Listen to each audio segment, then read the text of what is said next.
ایسی کچی آ گئی، اب اس میں وہ پھر صلاحیتیں نہیں ہیں، وہ چراغ جو ہے بجھ گیا ہے اندر، یا دل نے اس کے اوپر دل کے اوپر اتنی سیاہی آ گئی ہے کہ اب اس کی روشنی باہر نہیں آ گئی۔ آج کل تو ہمیں اندازہ نہیں ہوتا، پچھلے زمانے میں لالٹینیں ہوتی تھی، اب بھی دیہات میں تو ہے، شہروں میں ذرا خوبصورت گلوب لگے ہوتے تھے، اس کے بڑے وہ دودھیا رنگ کے بڑے خوبصورت گلوب۔ اب ہوتا کیا تھا، اندر ہے ایک شعلہ، اور یہ جو در حقیقت شیشہ ہے یہ اس کی روشنی کو ہموار طریقے سے چاروں طرف پھیلا رہا ہے۔ اگر اس شیشے پر لالٹین کا جو گلوب ہے، اس کی جو چمنی کہے اسے، اس پر دھواں جم گیا، اب روشنی نہیں آئے گی۔ وہ ہے اندر، شعلہ تو جل رہا ہے، روشنی نہیں آئے گی۔ یہی حال ہو جاتا ہے۔ یہ حقیقت تمثیلات ہیں، تشبیہات ہیں۔ ایک ہی حقیقت کو واضح کرنے کے لیے مختلف انداز اختیار کیے۔ حضور نے فرمایا جب انسان گناہ کرتا ہے اس کے دل پر ایک داغ لگ جاتا ہے، سیاہ دھبا، اگر توبہ کر لے دھل جائے گا، اگر توبہ نہیں کرتا پھر وہی گناہ کرتا ہے، پھر ایک اور داغ، پھر گناہ، پھر ایک اور داغ، پھر گناہ، پھر اور، ہوتے ہوتے دل سیاہ ہو جاتا ہے، اور آپ نے اپنی اٹھی بند کی، اس طرح بند، اب اس کے اندر وہ خیر، وہ یا تو یوں کہیے کہ وہ شعلہ بجھ گیا، یہی ہے کہ وہ شعلے کی روشنی جو ہے وہ جسم کو منور نہیں کر سکتی۔ یہی تشبیہ اصل میں آئی ہے سورہ نور میں، اللہ نور السماوات والارض مثل نورہ کمشکاۃ فیہا مصباح، المصباح فی زجاجہ، ایک طاق ہے اور اس طاق میں ایک چراغ ہے، اور چراغ ایک شیشے میں ہے۔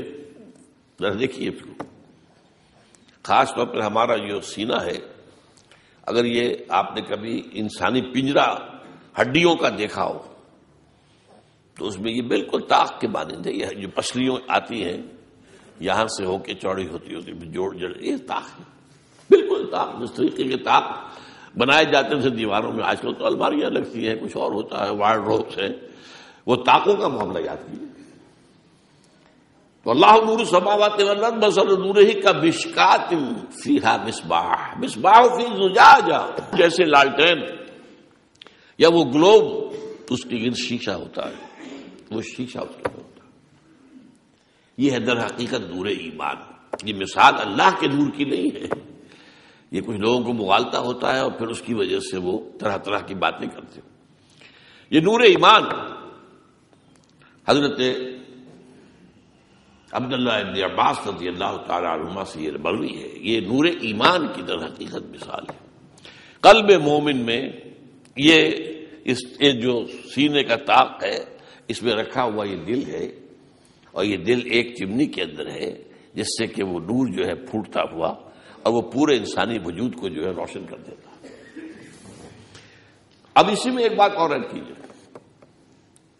اسی معاملے کو ایک اور سطح پر حضور نے فرمایا ہے، الاسم ما حاک فی صدرک وکرہت ان یطلع علیہ، گناہ وہ ہے جس سے تمہارے دل میں خلجان پیدا ہو جائے اور تمہیں یہ پسند نہ ہو کہ یہ لوگوں کے علم میں آئے۔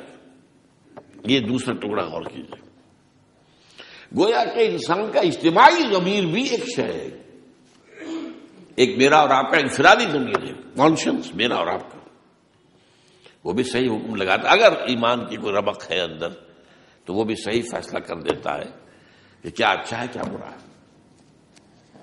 ایک اجتماعی کانشسنس ہے اور کلیکٹو کانشنس ہے انسان کا، نوع انسانی کا اجتماعی ضمیر۔ قرآن اس کو بھی سند دے رہا ہے، کیونکہ اگر آپ نے کوئی ایسا عمل کیا ہے جو آپ نہیں چاہتے کہ لوگوں کے علم میں آئے تو یہ گناہ ہے، یہ گویا کہ اس کا معیار ہو گیا۔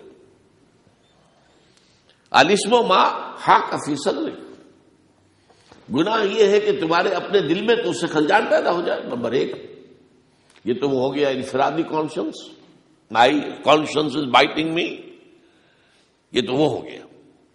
اور نمبر دو یہ وکرہت ان یطلع علیہ، اور تم پسند نہ کرو اسے کہ لوگوں کے علم میں آئے یہ بات. یہ گویا کہ اجتماعی ضمیر کی بات ہو گئی کہ نوع انسانی کا اجتماعی ضمیر جو ہے وہ بھی صحیح فیصلے کرتا ہے. یہی وجہ ہے، نوٹ کیجیے، قرآن مجید نے نیکی کے لیے لفظ استعمال کیا معروف، بدی کے لیے منکر. معروف جانی پہچانی چیز، منکر وہ چیز کہ جو انسان نہیں پہچانتا. جسے یہ فطرت انسانی کے نزدیک منکر جو ہے، بدی جو ہے، وہ ایک غیر چیز ہے، اس سے اس کو دلچسپی نہیں ہوئی، پہچان نہیں ہے، اس کی راہ و رسم نہیں. اور جو معروف ہے وہ انسان جو ہے وہ جانتا ہے، پہچانتا ہے، اس کی طرف اسے رغبت ہوتی ہے، اس کو وہ پسند کرتا ہے. تو یہ بھی معروف، اور یہی قرآن مجید کی بڑی اصطلاح ہے معروف. تأمرون بالمعروف وتنہون عن المنکر یا بنی اقم الصلاۃ وامر بالمعروف وانہی عن المنکر. معروف یہ نہیں ہے کہ لمبی فہرست دے دی گئی 2000 چیزوں کی یہ برائی ہے اور یہ 1000 چیزوں کی فہرست دے دی گئی یہ اچھائی ہے. اجتماعی ضمیر جو ہے انسان کا، الہمہا فجورہا تقواہا، اللہ نے انسانی ضمیر کے اندر فجور اور تقوی کا علم ودیت کر دی الہامی طور پر. انسان کی نیچر، اس کی فطرت جو ہے وہ جانتی ہے کیا خیر ہے کیا شر ہے، کیا فجور ہے کیا تقوی کا معاملہ ہے. اب آئیے اگلی آیت کی طرف، اگلی حدیث.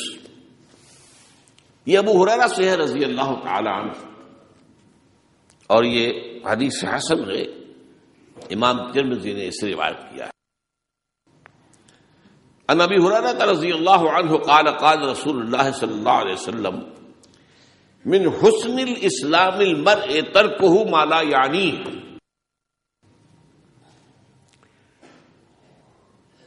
حضور نے فرمایا صلی اللہ علیہ وسلم،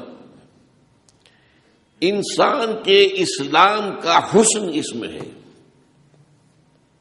کہ وہ ہر اس چیز کو چھوڑ دے جس کا اسے کوئی فائدہ نہ ہو. اب اس حدیث پر بڑے غور کرنے کی ضرورت ہے. ایک تو حسن الاسلام، یہ ہم نے پڑھا تھا تفصیل سے اسی حدیث جبرائیل کے دوران. اسلام ہی کو خوبصورت بنانا ہے در حقیقت.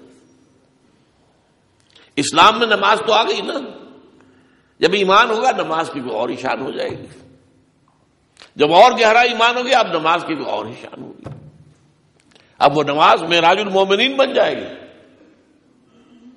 چیز وہی ہوگی، اس کا روپ، اس کا رنگ، اس کی شان، اس کے اندر ایک کیفیت، اس کا حسن، یہ بڑھتا چلا جائے گا ایمان کے ساتھ. اور اسی کا نام احسان ہے.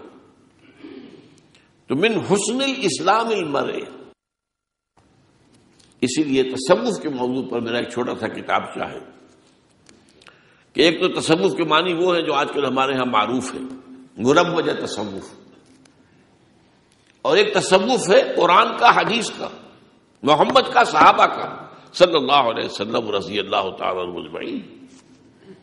وہ تصوف کیا ہے؟ اس کے یا لفظ احسان استعمال کیجیے یا حسن اسلام استعمال کیجیے. اسلام میں حسن پیدا ہو جانا، اس کا یہ مطلب ہے وہ اسلام سے علیحدہ کوئی شے نہیں. اس اسلام کے اندر ایک خوبی، ایک حسن، ایک دل ربائی پیدا ہو جائے، وہ کیفیت جو ہے اس کا نام احسان ہے.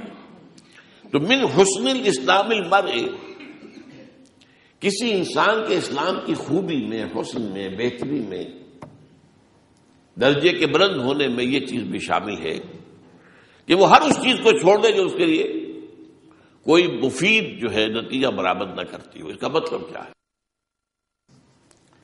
دیکھیے یہ ہماری زندگی بڑی محدود سی زندگی ہے، 30 40 50 60 70 سال. فرض کیجئے اس سے زیادہ عمر بھی ہوتی ہے تو پہلا کچھ وقت گزر گیا، وہ ابھی پورا شعور کا دور نہیں تھا، اور بعد میں ایسا دور آ گیا کہ پھر انسان کہ لا یعلم من بعد علم شیئا، پھر جو ہے وہ حواس پوری طرح برقرار نہیں رہے. تو درمیان میں کیا ہے؟